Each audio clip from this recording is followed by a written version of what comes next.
রাজনৈতিক দলের সঙ্গে প্রধান উপদেষ্টার সংলাপ শুরু, সব পক্ষের মতামতের ভিত্তিতে ইসি পুনর্গঠনের পক্ষে মত বিএনপির। নিরাপত্তাহীনতায় কারখানায় যেতে চান না অনেক মালিক, বলছেন ব্যবসায়ীরা। উৎপাদন নিশ্চিতে নিরবিচ্ছিন্ন গ্যাস বিদ্যুৎ দাবি। ডিবি কার্যালয়ে কোনো আয়নাঘর ও ভাতের হোটেল থাকবে না, বললেন অতিরিক্ত কমিশনার। কলঙ্কিত অধ্যায় চিরতরে বিদায়ের ঘোষণা।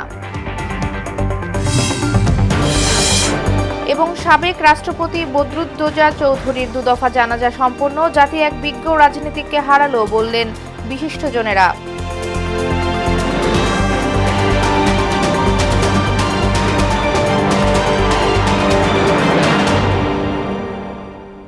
আসসালামু আলাইকুম, সবাইকে মোহনা সংবাদে স্বাগত। শুনছিলেন শিরোনাম, সঙ্গে আছে আনিকা আঞ্জুম। এবার বিস্তারিত। রাজনৈতিক দলগুলোর সঙ্গে প্রধান উপদেষ্টার সংলাপ শুরু হয়েছে। প্রথম দিন রাষ্ট্রীয় অতিথি ভবন যমুনায় প্রথম সেশনে সংলাপে অংশ নেয় বিএনপি। এতে অন্তর্বর্তী সরকারের প্রধান উপদেষ্টা ডক্টর মোহাম্মদ ইউনূসের কাছে নির্বাচনী রোডম্যাপ চান দলটির নেতারা। সংলাপ শেষে বিকেলে দলের মহাসচিব মির্জা ফখরুল ইসলাম আলমগীর বলেন, নির্বাচন কমিশন নিয়োগ আইন স্থগিত করে সব রাজনৈতিক দলের মতামতের ভিত্তিতে ইসি পুনর্গঠনের পক্ষে প্রধান উপদেষ্টাকে মত দিয়েছে বিএনপি। মির্জা ফখরুল ইসলাম আলমগীরের নেতৃত্বে ৬ সদস্যের প্রতিনিধি দল সংলাপে অংশ নেয়।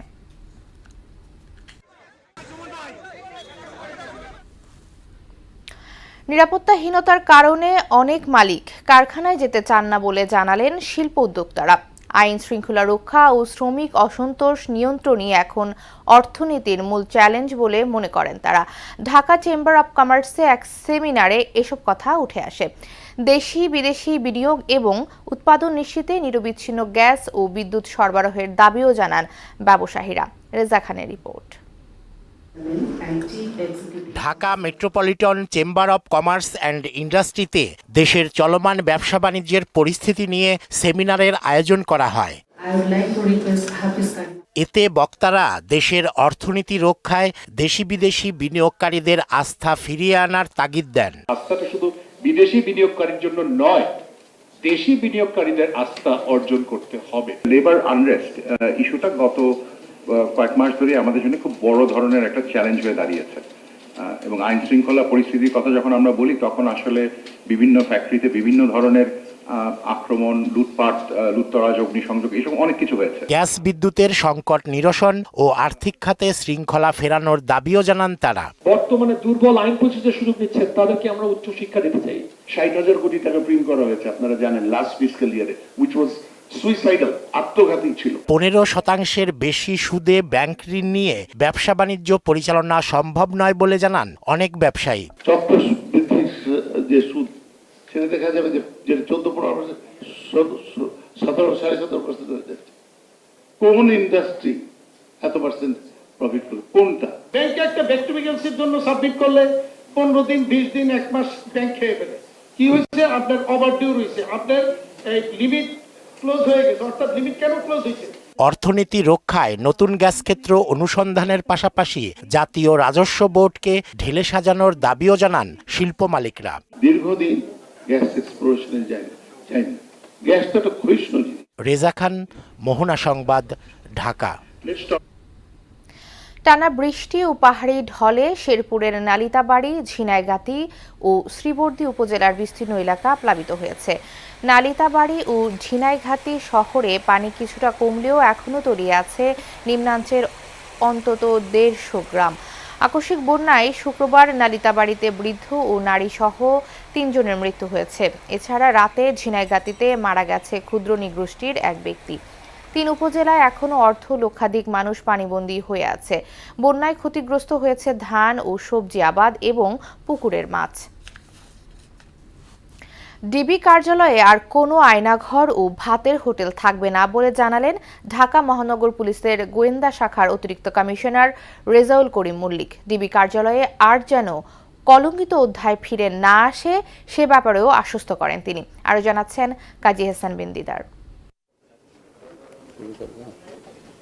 ছাত্র জনতার আন্দোলনের মুখে আওয়ামী লীগ সরকারের পতনের পর পুলিশে চলে ব্যাপক রদবদল। ডিএমপির গোয়েন্দা শাখার অতিরিক্ত কমিশনার হিসেবে যোগদান করেন রেজাউল করিম মল্লিক। শনিবার তিনি আনুষ্ঠানিকভাবে মুখোমুখি হন সাংবাদিকদের। আমি আবার নতুন করে ঢাকা মেট্রোপলিটন পুলিশে পদায়নের সুযোগ হয়েছে। ডিবির নতুন অতিরিক্ত কমিশনার বলেন, কিছু উচ্চাভিলাষী অফিসারের কারণে পুলিশকে জনগণের মুখোমুখি দাঁড় করানো হয়েছিল। বিগত সময়ের উচ্চভিলাষী ও অপেশাদার কিছু পুলিশ কর্মকর্তা সমগ্র পুলিশ বাহিনীকে জনগণের মুখোমুখি দাঁড় করিয়ে দেয়। মল্লিক বলেন, নায়ক নায়িকা বা সেলিব্রিটির আড্ডাস্থল নয়, বরং ডিবি অফিস হবে সেই স্থান যেখানে থাকবে না কোনো আয়নাঘর, ভাতের হোটেল। ঢাকা মহানগর গোয়েন্দা অফিসে আর কোনো আয়নাঘর থাকবে না। ডিবির কলঙ্কিত অধ্যায় শেষ করে সেটিকে পবিত্র করা হবে, যেখানে মানুষ ন্যায় বিচার পাবে। এখানে কোনো নায়ক নায়িকা বা সেলিব্রিটিদের সময় কাটানোর জায়গা হবে না, থাকবে না কোনো ভাতের হোটেল। যে কোনো ধরনের চাঞ্চল্যকর ঘটনার রহস্য উদ্ঘাটন এবং অপরাধীদের শনাক্ত ও গ্রেপ্তারের উদ্দেশ্যে ডিবি পুলিশ প্রতিষ্ঠা করা হয়েছিল। নতুন অতিরিক্ত কমিশনার জানিয়েছেন, ডিবি অফিসের কলঙ্কিত অধ্যায় আর যেন ফিরে না আসে সেই লক্ষ্যে কাজ করবেন তিনি। আর এখন সকলের নজর থাকবে সেদিকেই। আগে কি হয়েছে জানি না, তবে আমার সময়কালে এই লুকোচুরি থাকবে না। কাজী ইহসান বিন দিদার, মোহনা সংবাদ, ঢাকা। বিএনপি -2 ফর্মুলা দেখতে চায় না বলে মন্তব্য করেছেন দলের মহাসচিব মির্জা ফখরুল ইসলাম আলমগীর। রাজধানীতে শিক্ষক দিবসের সমাবেশে ছাত্র জনতার বিজয় ধরে রাখতে না পারলে সবকিছুই ব্যর্থ হবে বলে মন্তব্য করেন তিনি। এতে শিক্ষক কর্মচারী ঐক্যজোটের চেয়ারম্যান সেলিম ভুঁইয়া সব বেসরকারি শিক্ষা প্রতিষ্ঠানকে জাতীয়করণের দাবি জানান। তানজিদ ভুঁইয়া রিপোর্ট। শিক্ষক দিবস উপলক্ষে রাজধানীর ইঞ্জিনিয়ারিং ইনস্টিটিউটে শিক্ষক সমাবেশের আয়োজন করা হয়। এতে শিক্ষক কর্মচারী ঐক্যজোটের চেয়ারম্যান সেলিম ভুঁইয়া দেশের বেসরকারি শিক্ষা প্রতিষ্ঠানকে জাতীয়করণের দাবি জানান। উনি আপনাদেরকে অবসর সুবিধা দিয়েছেন, যে অবসর সুবিধার জন্য আজকে আপনি বিদায়কালে 40 লক্ষ 50 লক্ষ টাকা আপনি পাবেন। জাতীয় ঐক্যের মাধ্যমেই দেশের বিভিন্ন ধরনের অস্থিরতা নিরসন সম্ভব বলে মনে করেন গণ অধিকার পরিষদ সভাপতি নুরুল হক নূর। আমাদেরকে সতর্ক থাকতে হবে। রাজনীতিবিদরা রাষ্ট্র পরিচালনা করেছে বিগত 50 বছর, রাষ্ট্র পরিচালনা একটা রাজনীতি। সুতরাং এই অন্তর্বর্তীকালীন সরকারকে রাজনৈতিক ঐক্যমতের ভিত্তিতে একটা জাতীয় সরকারের রূপ দিয়ে কার্যত রাষ্ট্র সংস্কারের যে আমরা দাবি জানাচ্ছি সেটি সম্ভব। প্রধান অতিথির বক্তব্যে বিএনপি মহাসচিব মির্জা ফখরুল ইসলাম আলমগীর বলেন, 111-এর মতো -2 ফর্মুলা দেখতে চায় না জাতি। ভোটের অধিকারকে প্রতিষ্ঠিত করতে চাই, আমরা গণতন্ত্রকে প্রতিষ্ঠা করতে চাই। আমরা কোনো বিরাজনীতিকরণের রাজনীতি বিশ্বাস করি না। আবার ওই -2 111 আমরা দেখতে চাই না। আমরা আবার ওই মৌলবাদ বা জঙ্গিবাদকে দেখতে চাই না। আমরা আবার সন্ত্রাসকে দেখতে চাই না। আমরা সত্যিকার অর্থে দেশে একটা সুস্থ, একটা উদারপন্থী গণতান্ত্রিক ব্যবস্থা দেখতে চাই। আওয়ামী লীগ দেশের শিক্ষা ব্যবস্থা ধ্বংস করেছে বলে অভিযোগ করেন তিনি। নিয়ে তারা জনগণের উপরে অত্যাচার, নির্যাতন, নিপীড়ন চালিয়েছে, যে দুর্নীতি করেছে, লুটপাট করেছে, সেই ভূতেরা কিন্তু এখনো প্রশাসনের মধ্যে আছে। এই ভূতগুলোকে দূর করতে হবে। তানজিদ ভুঁইয়া, মোহনা সংবাদ, ঢাকা। ডিমের বাজারের অস্থিরতা কমছেই না। সপ্তাহ ব্যবধানে ডজন প্রতি দাম বেড়েছে 12 টাকা। পর্যাপ্ত উৎপাদন থাকা সত্ত্বেও এমন বাস্তবতায় মেনে নিচ্ছেন ভোক্তারা। বাধ্য হয়ে নিম্নবিত্তরা 30 টাকা হাড়িতে কিনছেন ভাঙা ডিম। সরকারও নিয়ন্ত্রণ করতে পারছে না ডিমের বাজার, পুরোটাই সিন্ডিকেটের নিয়ন্ত্রণে। আরও জানাচ্ছেন মনিরুল ইসলাম। মিরপুরের গৃহবধূ আনোয়ারা বেগম বাজারে এসেছেন ডিম কিনতে, কিন্তু ভাঙা ডিম থেকে তার নজর যেন সরছেই না। অনেকটা অগোচরেই বাধ্য হয়ে ভাঙা ডিমই নিলেন এক হালি। আয়ের সাথে ব্যয়ের ফারাক বাড়ছেই, তাই পেট বাঁচাতে 30 টাকায় নিলেন এক হালি ডিম, সাশ্রয় প্রায় 32 টাকা। ভালো ডিমের দাম বেশি, তার কি করব, টাকা কুলাচ্ছে না, তারপর এখন ভাঙা ডিম বেছে নিতেছি। বাচ্চা কাছে তো খাইতে চায়। শুধু আনোয়ারা বেগমই নয়, তার মতোই ভাঙা ডিমেই ভরসা করছেন অনেকেই। নতুন সরকারের কাছে ভালো কিছু প্রত্যাশা করলেও বাজার নিয়ন্ত্রণ এখন যেন কাজীর কেতাবেই বন্দী, তাই ক্ষোভটা তাদের একটু বেশি। 3টা ভাঙা ডিম নিছি, টাকা নাই, পোলাপান আয় করতে পারে না, তারপরে কাজ কাম নাই। আগে একটা ডিম কিনছে 8 টাকা দিয়া, 5 টাকা থেকে শুরু হয়েছে, 4 টাকা থেকে শুরু, এখন 14 টাকা ডিম কিনা খাইতে হয়। পর্যাপ্ত উৎপাদন থাকা সত্ত্বেও ডিমের দাম অনেক বেশি, 165 টাকা ডজন। তারা একটা ডিম কত করে পড়ে? অনেক টাকা করে পড়ে। শরতের সূর্যটা কদিন ধরেই তপ্ত, তারপর আবার বৃষ্টি। প্রকৃতির এমন বিরূপ আচরণে বাজারে কমে গেছে সরবরাহ। চিরাচরিত ঠুনকো এসব অজুহাতি যেন ব্যবসায়ীদের নৈমিত্তিক ঘটনা। বৃষ্টি হলে চাহিদাটা বাড়ে, অনেক পণ্য বাজার আসতে পারে না, সবজি মবজি অনেক কিছু আসতে পারে না, এর জন্য ডিমের উপরে নির্ভরশীল হয়ে যায় সবাই। দেখতে হবে যে খামারিরা কি রেট দিতে আছে আর আড়তদারে কি রেট, এটা কি দামে বিক্রি করতেছে, আর তারপরে দেখতে হবে যে আপনার খাদ্য দ্রব্য। রাজধানীর বাজারগুলো ডিম ভেদে ডজন বিক্রি হচ্ছে 165 থেকে 170 টাকা, যা গত সপ্তাহেও ছিল 160 থেকে 165। ব্যবসায়ীরা বলছেন, খুচরা বা পাইকার পর্যায়ে চাপ না দিয়ে উৎপাদন স্থলে নজর দিলেই নাগালে আসতে পারে ডিমের দাম। ডিমের দাম এত বাড়ে নাই, এই খাবারি থেকে যারা মিডিয়ারা নেয় তারা এভাবে সিন্ডিকেট করে দামটা বাড়ায়, কিন্তু অ্যাকচুয়ালি একটা মুরগি এত টাকা খায় না। এই ডিম দাম হওয়ার কথা সর্বোচ্চ 12 টাকা। পাইকারি বাজারে ডিমের সরবরাহ কম থাকায় বাড়তি দামে কেনা ডিম খুচরা বাজারেও বাড়তি দামেই বিক্রি হচ্ছে। মনিরুল ইসলাম, মোহনা সংবাদ, ঢাকা। মৌসুমের শেষ দিকেও এসে কমেনি ইলিশের দাম। মৌসুম জুড়েও ইলিশ কিনতে না পেরে হতাশ ক্রেতারা। বাজার সিন্ডিকেট ও চোরাই পথে পাচার রোধে সরকারকে কঠোর হওয়ার আহ্বান তাদের। তবে ব্যবসায়ী সিন্ডিকেট ভাঙতে পারলে ইলিশের দাম ক্রয় ক্ষমতার মধ্যে চলে আসবে বলে মনে করছেন গবেষকরা।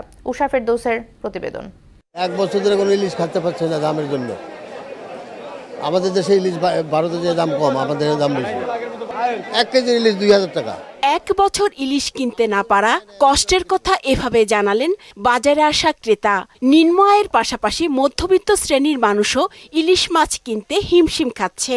10 বছরে ইলিশের দাম বেড়েছে অন্তত 3 গুণ। নদীতে মাছ নাই, ঝড় বৃষ্টির কারণে আমরা মাছ ধরতে পারি নাই, মানে একটা পরে একটা ওজন দিয়ে যাচ্ছে। এটা দাম বেশি হলে এই এত দাম তো বেশি হওয়া উচিত নয়। আমার মনে হইতেছে মাছটা আপনার কোথাও না কোথাও পাচার হইতেছে, সরকারিভাবে না হোক অন্যান্যভাবে হইতেছে, না তো বাজার কিন্তু তেমন মাছ নাই।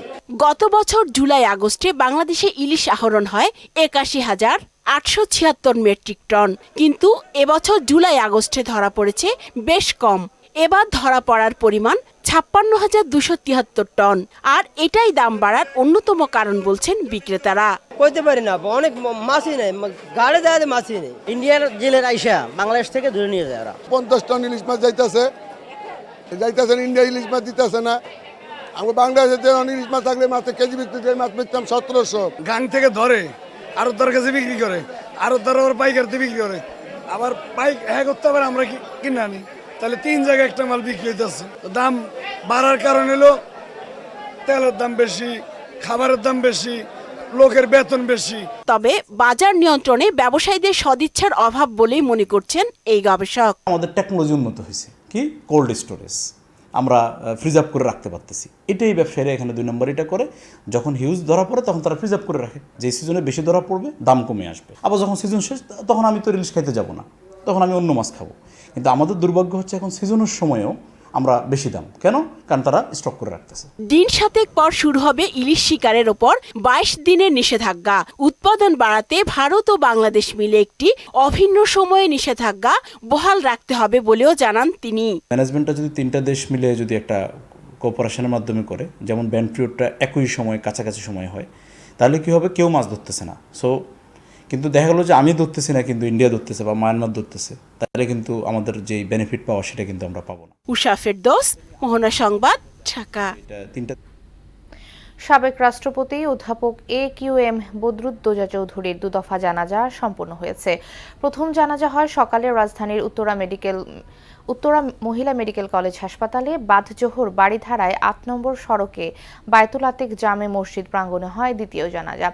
বদরুদ্দোজা চৌধুরীর মৃত্যুতে জাতি একজন বিজ্ঞ রাজনীতিককে হারালো বলে মনে করেন বিশিষ্টজনেরা। অন্যের জন্য জন্মানো মানুষের মধ্যে বর্তমানে আজকে প্রয়াত বদরুদ্দোজা চৌধুরী সর্বশ্রেষ্ঠ মানুষ। তিনি চিকিৎসক হিসাবে বাংলাদেশের শ্রেষ্ঠ মানুষ। তিনি একসময় রাজনীতিতে এসেছিলেন, সেখানে তিনি শ্রেষ্ঠ মানুষ। সত্যিকার অর্থে একজন মস্ত বড় মানুষকে আমরা হারালাম।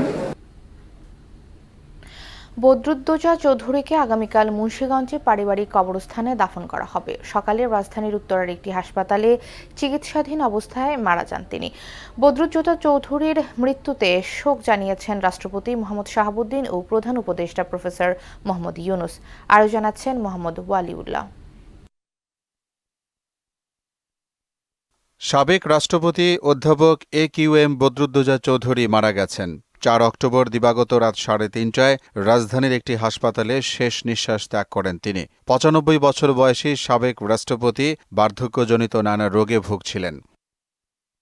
ফুসফুস সংক্রমণের পর বেশ কয়েকদিন ধরেই হাসপাতালে ভর্তি ছিলেন বদরুদ্দোজা চৌধুরী। তিনি স্কিমিক হার্ট ডিজিজেও ভুগছিলেন। বদরুদ্দোজা চৌধুরী 1979 সালে রাজনীতিতে আসেন, যখন তৎকালীন প্রেসিডেন্ট জিয়াউর রহমান বাংলাদেশ জাতীয়তাবাদী দল গঠন করেন। ছিলেন বিএনপির প্রতিষ্ঠাতা সদস্য এবং মহাসচিব। জিয়াউর রহমান সরকারের উপপ্রধানমন্ত্রী হিসেবেও দায়িত্ব পালন করেছেন তিনি। 2001 সালে 14 নভেম্বর বিএনপির মনোনয়নে বাংলাদেশের রাষ্ট্রপতি নির্বাচিত হন AQM বদরুদ্দোজা চৌধুরী। তিনি জিয়াউর রহমান এবং খালেদা জিয়া দুই সরকারের সময়ই মন্ত্রী ছিলেন। বিএনপির রাজনীতিতে পরিচিতি পাওয়া এই নেতা 2002 সালে রাজনৈতিক কারণে বিএনপি থেকে বেরিয়ে ওই বছরের 21 জন রাষ্ট্রপতির পদ থেকে ইস্তফা দেন। পরে 2004 সালের 8 মে বিকল্পধারা বাংলাদেশ নামে একটি রাজনৈতিক দল প্রতিষ্ঠা করেন। মৃত্যুর আগ পর্যন্ত দলটির প্রেসিডেন্ট ছিলেন তিনি। বর্ণাঢ্য জীবনের অধিকারী বি চৌধুরী 1930 সালের 11 অক্টোবর কুমিল্লা শহরের মুন্সেফবাড়ির নানাবাড়িতে জন্মগ্রহণ করেন। তার গ্রামের বাড়ি মুন্সিগঞ্জের শ্রীনগর থানার মজিদপুর দয়হাটা গ্রামে। তিনি মুন্সিগঞ্জের শ্রীনগর থেকে 1979 সালে প্রথম সংসদ সদস্য নির্বাচিত হন এবং ক্যাবিনেট মন্ত্রীর দায়িত্ব পালন করেন। 1991 সালে তিনি দ্বিতীয়বার সংসদ সদস্য নির্বাচিত হন এবং প্রথমে শিক্ষামন্ত্রী ও পরে জাতীয় সংসদের উপনেতা হন। 1996 সালে তিনি সংসদে বিরোধী দলীয় উপনেতার দায়িত্ব পালন করেছেন। মোহাম্মদ ওয়ালিউল্লাহ, মোহনা সংবাদ। সারা দেশে ভয়াবহ রূপ নিয়েছে ডেঙ্গু পরিস্থিতি। কুষ্টিয়ার হাসপাতালগুলোতে প্রতিদিনই বাড়ছে রোগীর সংখ্যা। ভর্তি রোগীদের আন্তরিকতার সাথে সেবা দিচ্ছেন চিকিৎসকরা, সেই সাথে ডেঙ্গু নিয়ন্ত্রণে বাড়ির আশপাশ পরিষ্কার পরিচ্ছন্ন রাখার পাশাপাশি দিচ্ছেন সচেতন হওয়ার পরামর্শ। কুষ্টিয়া থেকে মিলন খন্দকারের প্রতিবেদন, জানাচ্ছেন আফরিন পপি। কুষ্টিয়ার ডেঙ্গু জ্বরে আক্রান্ত রোগীর সংখ্যা ক্রমেই বাড়ছে। বর্তমানে কুষ্টিয়ার 250 শয্যার হাসপাতাল সহ জেলার বিভিন্ন হাসপাতালে প্রায় 200 ডেঙ্গু রোগী চিকিৎসা নিয়েছে, যাদের অধিকাংশই জেলার বিভিন্ন স্থান থেকে আসা। বর্তমানে কুষ্টিয়া 250 শয্যা বিশিষ্ট হাসপাতালে ভর্তি রয়েছে নারী, পুরুষ ও শিশু সহ 120 জন। সবসময় 160 ডিগ্রি জ্বর থেকে যায়, কোনো সময় কম হয় না। ডেঙ্গু টেস্ট করে আমার ডেঙ্গু পজিটিভ ধরা পড়ে। ওখানে দীর্ঘ 6 দিন যাবত চিকিৎসা নেওয়ার পরে জ্বরটা কমে যায়। আক্রান্তদের মধ্যে জ্বর, বমি, পেট ব্যথা, শরীরে র্যাশ সহ নানা উপসর্গ দেখা দিচ্ছে। প্রাথমিকভাবে চিকিৎসা নেওয়ার পর কোনো পরিবর্তন না হলে ভর্তি হচ্ছেন হাসপাতালে। এই জায়গায় আসলে ভর্তি করার পরে আলহামদুলিল্লাহ আমি এখন খুব ভালো আছি। আমাদের এইখানে রেফার করছে রাজবাড়ি থেকে, মোটামুটি চিকিৎসা ভালো দিচ্ছে। ডক্টর অর্ডার অনুসারে জ্বরের ওষুধ দিচ্ছি আর বেশি পরিমাণের তরল পদার্থ খেতে বলছি, যেমন ওট স্যালাইন খাচ্ছে, ডাবের পানি খাচ্ছে, ফলের জুস খাচ্ছে। ডেঙ্গু পরিস্থিতিকে গুরুত্ব দিয়ে আক্রান্ত রোগীর জন্য পর্যাপ্ত চিকিৎসা সেবা দেওয়া হচ্ছে বলে জানান এই চিকিৎসক। ডেঙ্গু রোগের জন্য পর্যাপ্ত চিকিৎসা ব্যবস্থা আমাদের এই হাসপাতালে আছে। যদি কোনো রোগীর তেমন খুব বড় ধরনের জটিলতা তৈরি না হয়, তাহলে পরে রোগীদের আমরা এখান থেকেই চিকিৎসা দিয়ে সুস্থ করতে পারবো বলে আশা করি। এদিকে ডেঙ্গু থেকে বাঁচতে দিনে কিংবা রাতে সকলকে মশারি ব্যবহারের পরামর্শও দেন ডাক্তার তাপস কুমার। আফরিন পপি, মোহনা সংবাদ। শেষ করব মোহনা সংবাদ, যাবার আগে শিরোনামগুলো আরো একবার।